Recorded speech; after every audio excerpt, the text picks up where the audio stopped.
안녕하세요. 이정원에서 진행하는 송하의 쏙 점입니다. 58번 중택 택계는 연못에 물이 가득 고여 넘치면 만물의 생명수가 되어 세상을 윤택하게 하는 것입니다. 그래서 중택 택계를 기쁨이 퍼져 나간다고 하였습니다. 그러나 기뻐하다 보면 기운이 발산되고 기운이 흩어져 빠져나가면 형체까지도 모두 사라질 수 있습니다. 이를 작계전에서 물이 바람을 맞으면 흩어지는 것처럼 59번 풍수 함께는 떠나는 것을 말합니다. 또한 석계전에서 태는 기뻐하는 것이니 기쁨이 지난 후에 흩어지니라. 그러므로 59번 풍수 함께로 받는다고 하였습니다. 이번 시간에는 59번 풍수 함께에 대해서 설명해 드리겠습니다. 59번 풍수 환깨의 괴상은 상깨의 손깨는 바람이고 하깨인 감깨가 흘러가는 물이니 감깨 위에 바람이 불면 물결이 일렁거리는 모습입니다. 그러므로 괴 이름이 흩어질 환, 빛날 환입니다. 풍수 함께는 물 위에 바람이 불면 물이 흩어지기도 하지만 바다 위의 바람은 물결을 일렁이니 빛나기도 합니다. 그래서 괴사나 각 효사를 살펴보면 형, 이정, 길, 회망, 무회, 원길, 무구라고 가름하고 있습니다. 괴상을 들여다보면 하깨인 감깨는 배를 띄울 수 있는 강이나 바다입니다. 상깨인 손깨는 오행으로 목임으로 나무로 만들 수 있는 배이고 배를 움직이는 노입니다. 호깨인 살레 이깨는 사심 없는 마음을 기르는 것입니다.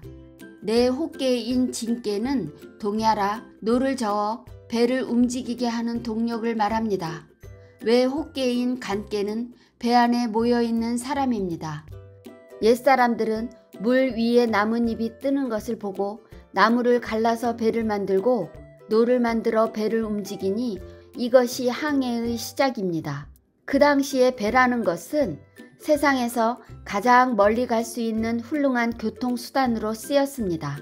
이러한 것은 거친 바다 위를 항해하듯 사람들의 마음이 흩어지지 않도록 집중할 수 있습니다. 그러므로 풍수 함께는 환란이 일어나면 흩어져서 어려운 형국을 말하는 부정적인 뜻과 바다 위의 배가 힘차게 물살을 가르고 앞으로 나아가는 긍정적인 뜻을 가지고 있습니다. 만약 점을 쳐서 함께가 응했다면 좋은 것은 흩어져 기대할 수 없고 나쁜 것은 흩어져 사라질 수 있으니 그 양면적인 성격을 잘 살펴야 합니다.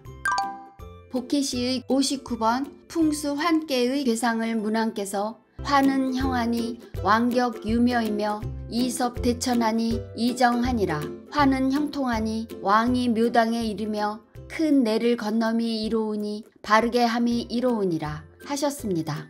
풍수 환깨를 후천 팔깨도로 보면 하깨인 감깨는 북방으로 겨울을 말합니다. 외 호깨인 간깨는 동북방으로 겨울과 봄 사이를 가리킵니다. 내 호깨는 진깨로 동방인 봄이고 상깨의 손깨는 동남방인 여름을 향합니다. 살펴보면 풍수 함께는 깊은 겨울에서 봄으로 향하고 다시 여름을 준비함이니 괴상 안에 계절이 두루 통합니다. 그러므로 환은 형통하다고 하였습니다. 왕격 유묘에서 묘는 왕이 조상신을 모셔둔 사당을 뜻합니다. 환께에 이르러 흩어지는 때에 왕이 사당을 찾는 것은 백성들의 마음을 모으기 위해 정성을 들여야 하기 때문입니다. 이섭대천은 험한 물을 건너야 이로운 것이니 아무리 험하고 힘든 일이 앞에 놓여 있어도 반드시 해내야 되는 뜻을 가지고 있습니다. 그러므로 환께의 흩어지는 때를 오히려 받아들여 흩어지듯 배를 만들고 배를 움직이니 멀리 나가서 교육함으로써 천하의 사람들을 돕는 것입니다. 그래서 바르게 함이 이롭다고 하였습니다. 환께에서 왕이 사당에서 정성을 들이는 것과 거친 풍파를 넘어 항해할 때가 흩어지는 마음을 가장 잘 집중시킬 수 있음을 설명하고 있습니다. 문왕의 풍수 함께 괴사를 보고 공자께서 단왈 환영은 강이 레이 불궁하고 유의 득위 호외이 상동할세라.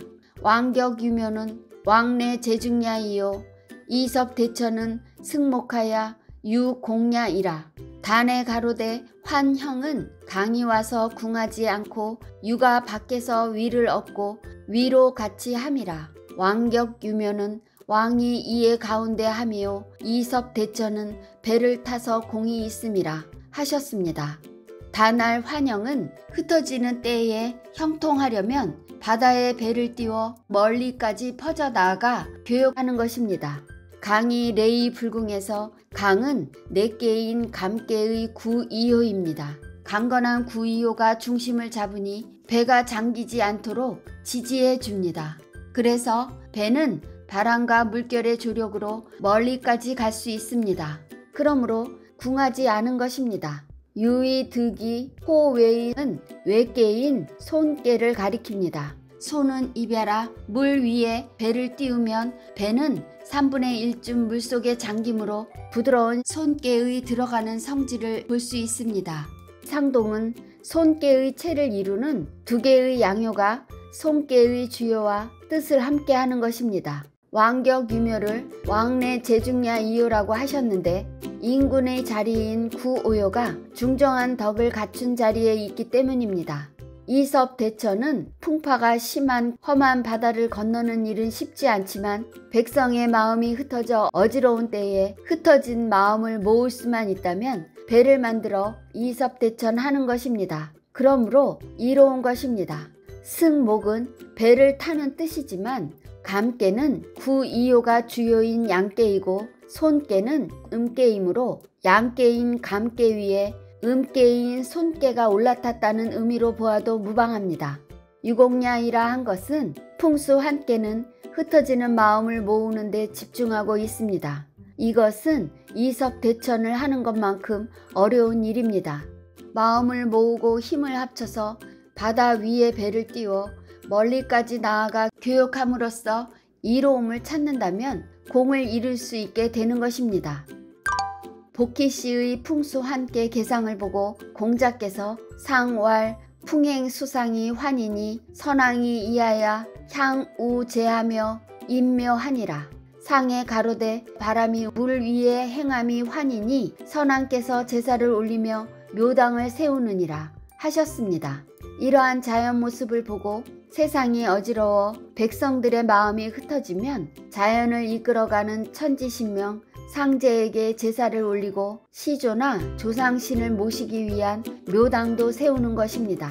여기에서 선왕이라 한 것은 그 마음을 모으기 위한 노력은 선대의 왕들도 해왔기 때문입니다. 또한 묘당을 지을 수 있는 권한도 왕들에게만 있습니다. 이것을 흩어질 환깨로서 설명하셨습니다.